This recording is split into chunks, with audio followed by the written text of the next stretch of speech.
तो दोस्तों इस वीडियो में हम बात करने वाले हैं पीआई इंडस्ट्रीज़ के बारे में और आज के दिन देखिए पीआई इंडस्ट्रीज़ में भारी भरकम 10% की गिरावट हमको देखने को मिली है। बहुत बड़ी गिरावट हुई है।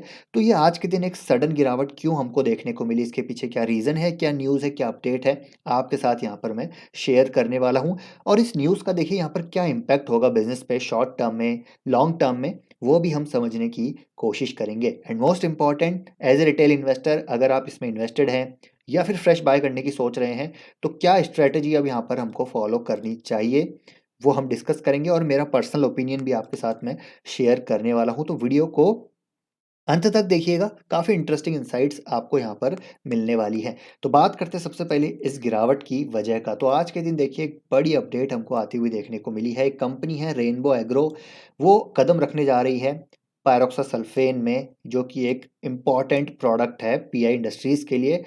और इसका कितना रेवेन्यू कंट्रीब्यूशन है वो भी हम थोड़ी देर में बात करेंगे। लेकिन रेनबो एग्रो ने देखिए यहाँ पर कैपेसिटी अनाउंस कर दी है और बड़ी कैपेसिटी है करीब 2000 टन पर एनम की।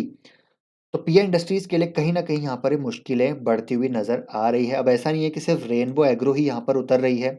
चाइना में दो तीन कंपनी और हैं जिन्होंने अभी हाल ही में रिसेंटली कैपेसिटी अपनी अनाउंस करी है। तो ये तो हो गई इंटरनेशनल मार्केट की बात। अब अगर डोमेस्टिक मार्केट की बात की जाए तो एक कंपनी है बेस्ट एग्रो लाइफ, आपने ज़रूर इसका नाम सुना होगा। उसने भी हाल ही में पायरोक्सासल्फोन में एंट्री ली है। तो लगातार कॉम्पिटिटिव इंटेंसिटी बढ़ रही है और इसी वजह से आज के दिन 10% की गिरावट देखने को मिली है। अब बात करते हैं देखिए इसका कितना कंट्रीब्यूशन और इसी वजह से इतनी बड़ी गिरावट हुई है।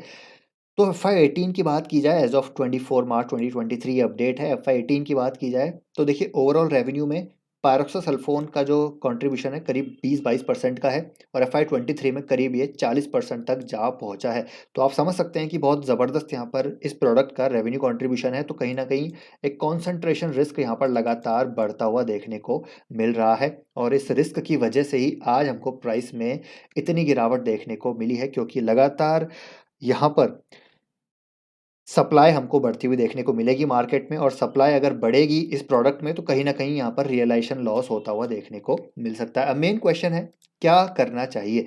तो देखिए अब as a investor in this company एक चीज़ पे ज़रूर हमको ध्यान देनी पड़ेगी, वो है कुमाई केमिकल पे। ये एक जापान की कंपनी है जिसका जॉइंट वेंचर है पीआई इंडस्ट्रीज़ के साथ और ये एक बहुत इंपॉर्टेंट प्रोडक्ट है कुमाई केमिकल के लिए, जिसकी सेल्स लगातार कुमाई केमिकल में बढ़ती हुई देखने को मिल रही है और इसी से पीआई इंडस्ट्रीज़ को एक बहुत बड़ा रेवेन्यू आता है। तो आप देखेंगे 2017 से 2023 तक जो ग्रोथ है, इसकी जो ट्रेंड है इस प्रोडक्ट के सेल्स की, वो बहुत ज़बरदस्त है। और एक्सपेक्टेड अप्रोक्सीमेट अगर बात की जाए ग्रोथ रेट की 2030 तक, तो इस प्रोडक्ट की ग्रोथ रेट करीब करीब 8 से 10% सीएजीआर के साथ ग्रो हो सकती है। तो बहुत ही ज़बरदस्त प्रोडक्ट है, एक हर्बिसाइड है जिसकी डिमांड ग्लोबल मार्केट्स में बहुत ज़्यादा है और इसी वजह से पीआई इंडस्ट्रीज़ को इसका फ़ायदा बहुत मिलता है। क्यूमाई केमिकल के बीच और पीआई इंडस्ट्रीज़ के बीच एक जॉइंट वेंचर है और क्यूमाई केमिकल की सेल्स को अब हमको यहाँ पर नज़र रखना पड़ेगा। इसकी सेल्स के ट्रेंड को हमको देखना पड़ेगा और रिजल्ट को देखना पड़ेगा।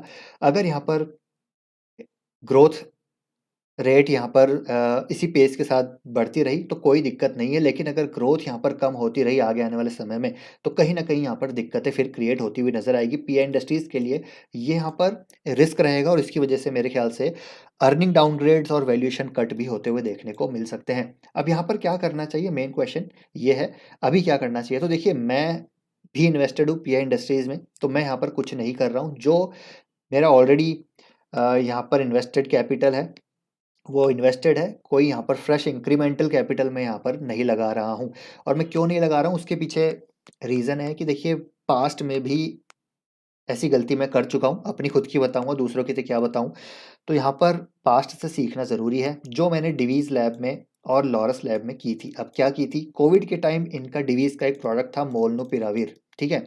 उसकी सेल्स बहुत ज़बरदस्त हमको बढ़ती हुई देखने को मिली कोविड की वजह से। लॉरस के साथ भी यही प्रॉब्लम थी, एक पैक्सलोविड यहाँ पर एक कोविड प्रोडक्ट था, उसकी सेल्स ज़बरदस्त बढ़ती हुई देखने को मिली। कोविड ख़त्म हुआ तो इनकी सेल्स ड्रॉप हुई, प्रॉफिटेबिलिटी में गिरावट देखने को मिली और फिर उसका हम सभी को पता है कि स्टॉक में क्या हश्र देखने को मिला। तो पीआई इंडस्ट्रीज़ के साथ भी अभी यही सिचुएशन होती हुई नज़र आ रही है। तो इसीलिए अब यहाँ पर बहुत इम्पोर्टेंट हो गया है कि पायरोक्सासल्फोन को यहाँ पर ट्रैक करना पड़ेगा। क्या ग्रोथ रेट रहती है और उसको ट्रैक करने के लिए कुमाई केमिकल को ट्रैक किया जा सकता है, जो आपको इसकी जानकारी गूगल पे मिल जाएगी। तो इसको मैं डेफ़िनेटली ट्रैक करूँगा भविष्य में, और कब ऐड करना है, कब नहीं, वो मैं आगे डिसाइड करूँगा। अभी मैं कुछ नहीं कर रहा, यहाँ पर देखना पड़ेगा इसका क्या इम्पैक्ट होता है। ये सिर्फ़ न्यूज़ में आया है अभी, लेट्स सी यहाँ पर और किस तरीके से इसको एनालाइज़ किया जाता है मार्केट एक्सपर्ट्स के द्वारा, या फिर अगर मैनेजमेंट की तरफ से कुछ यहाँ पर न्यूज़ आती है, कुछ कमेंट्री आती है, कुछ यहाँ पर वो मीडिया में आके बोलते हैं, तो आपके साथ मैं आगे भी शेयर करूँगा। तो पीए इंडस्ट्रीज़ को अभी at this point of time मेरे हिसाब से कुछ नहीं करना है, जस्ट वेट एंड वॉच करना है, बेचना नहीं है। बेचना आप चाहते हैं तो बेच सकते हैं, लेकिन जो लॉन्ग टर्म इन्वेस्टर हैं, मेरे हिसाब से यहाँ पर वेट एंड वॉच करना चाहिए। तो ये है दोस्तों मेरा ओपिनियन, और इस न्यूज़ का यहाँ पर क्या इम्पैक्ट है वो हमने यहाँ पर डिस्कस किया। आगे क्या करना है क्या नहीं वो हम डेफिनेटली आगे डिस्कस करेंगे। तो आई होप ये वीडियो दोस्तों आपको इन्फॉर्मेटिव लगा होगा।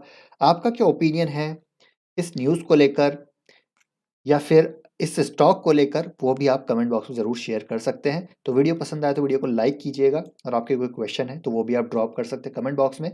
तो वीडियो लाइक कीजिएगा, मिलते हैं नेक्स्ट वीडियो में। Till then take care, bye bye.